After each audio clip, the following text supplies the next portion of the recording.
육체의 악마.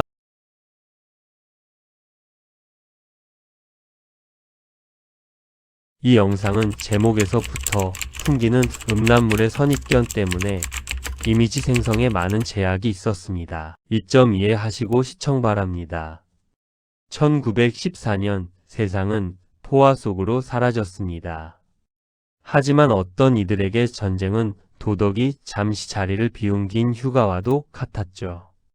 17살의 소년 프랑스와 전쟁에 나간 남편을 기다리는 한편 17세 소년과 은밀한 미래를 즐기는 19세의 유부녀 마르트. 오늘 우리가 이야기할 작품은 20세의 요절한 천재 작가 레이몽 라디게가 남긴 잔인하고도 투명한 기록, 육체의 악마입니다.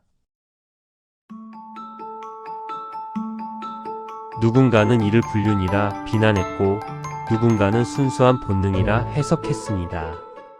여러분은 이들의 사랑에서 무엇을 보게 될까요? 17세 소년 프랑수아는 남편이 있는 19세 마르트를 세련된 언어로 매료시킵니다. 이는 순수한 사랑이라기보다 성인 여성을 정복함으로써 자신의 우월함을 증명하려는 심리적 지배욕의 발현입니다. 실제로 이 책을 출간할 당시 작가 레몽 라디게의 나이는 고작 20살이었습니다. 심지어 이 소설을 쓰기 시작한 건 17세 때였죠. 이 충격적인 이야기가 출간되자마자 당시 전후 프랑스 사회와 참전용사 단체들은 조국을 위해 싸운 군인들을 모욕하는 가장 부도덕한 책이라며 엄청난 분노를 쏟아냈습니다.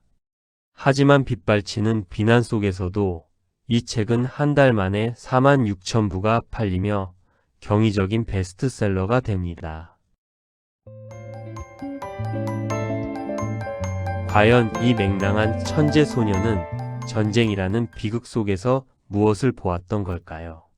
오늘 영상에서는 이 작품이 품고 있는 진짜 의미, 1차 세계대전이 남긴 사회적 공백과 도덕의 붕괴를 집중적으로 해부해 보겠습니다. 남편이 전쟁터에 나가 있는 사이 전쟁의 두려움에 떨던 젊은 유부녀 마르트는 그 외로움과 불안 속에서 소년의 조숙한 유혹에 속절없이 무너지는 전쟁이 낳은 또 다른 희생양이기도 합니다. 작가 레몽 라디게는 사람들은 젊은이가 사랑에 대해 모른다고 생각하지만 사실은 젊은이들이야말로 사랑의 본질을 꿰뚫어 본다라고 말하며 그 서늘한 심리를 마치 남의 일처럼 담담하게 서술합니다. 경험이 없는 10대의 순수한 잔인함이야말로 인간관계를 가장 예리하게 보여주는 도구임을 증명해냈습니다.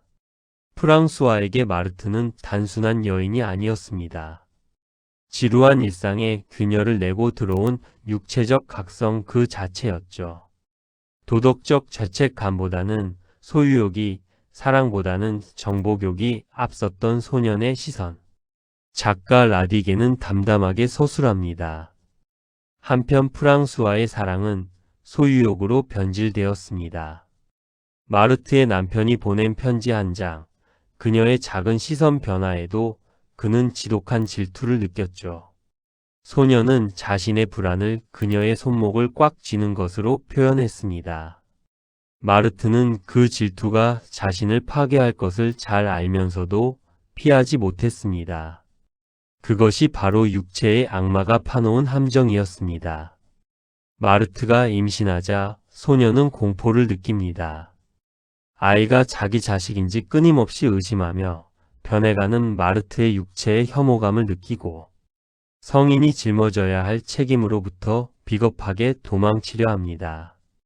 마침내 전쟁이 끝나고 종전의 종이 울리던 날, 주인공은 어떤 감정을 느꼈을까요?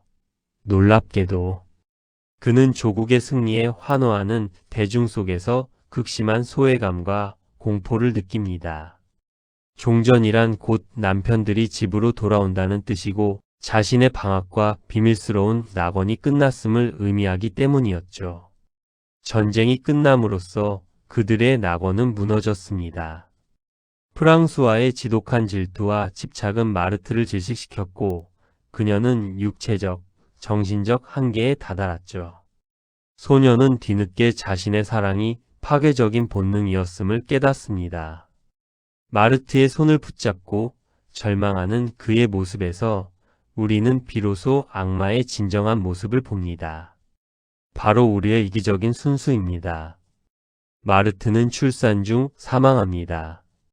마르트의 죽음 이후 소년 프랑수아가 슬픔에 함몰되는 것이 아니라 기이할 정도로 덤덤하게 일상으로 복귀하는 장면을 시각화했습니다. 이것이 바로 이 작품이 단순한 치정극을 넘어 성장의 잔인함을 보여주는 지점입니다. 우리는 단순한 애정 행각으로 시작된 이들의 관계가 왜 죽음이라는 극단적 결말을 맞이할 수밖에 없었는지 그 본질을 꿰뚫어 보아야 합니다. 하지만 작가 라디게가 그저 도발에만 그쳤다면 이 작품이 100년 넘게 살아남지는 못했을 겁니다. 그는 당시 유행하던 초현실주의나 다다이즘의 난해함을 거부하고 17세기 프랑스 고전 문학의 명료하고 절제된 스타일을 부활시켰습니다. 가장 자극적이고 부도덕한 소재를 다루면서도 감정을 억누른 차갑고 객관적인 문체로 서술하는 이른바 평범함의 미학을 완성한 것이죠. 이런 고도의 문학적 전략 덕분에 육체의 악마는 20세기의 새로운 고전으로 자리 잡을 수 있었습니다. 육체의 악마는 전쟁이라는 거대한 폭력이 건물과 목숨만을 앗아가는 것이 아니라 평범한 사람들의 일상에 잠들어 있던 이기심과 악마를 깨워 도덕의 토대 자체를 무너뜨릴 수 있음을 경고한 역사적 문서입니다. 17살 소년의 오만함과 조숙함, 타인을 향한 지독한 이기심. 어쩌면 작가 레몽 라디게가 그려낸 이 발칙한 사랑 이야기는 100년이 지난 지금도 우리 내면 가장 깊숙한 곳에 숨어있는 원초적인 본성을 찌르고 있는지도 모릅니다.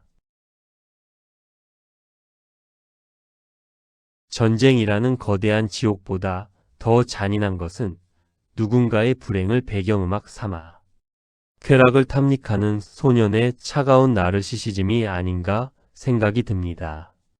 안타깝게도 마르트가 비극적인 죽음을 맞이한 소설의 결말처럼 이 무서운 천재 작가 레몽 라디게 역시 1923년 20세의 나이에 장티푸스로 돌연 세상을 떠납니다. 그의 연인이자 문학적 멘토였던 장 콕토는 슬픔에 빠져 장례식조차 참석하지 못했고 절친했던 코코 샤넬이 관부터 마차까지 모두 순백색으로 통일한 장례식을 주관하며 그의 죽음을 전설로 만들었다고 합니다. 오늘 준비한 이야기는 여기까지입니다. 천재 작가가 남긴 늙지 않는 청춘의 기록, 육체의 악마를 여러분은 어떻게 보셨나요? 댓글로 여러분의 생각을 남겨주세요. 영상이 유익하셨다면 구독과 좋아요 잊지 마시고요.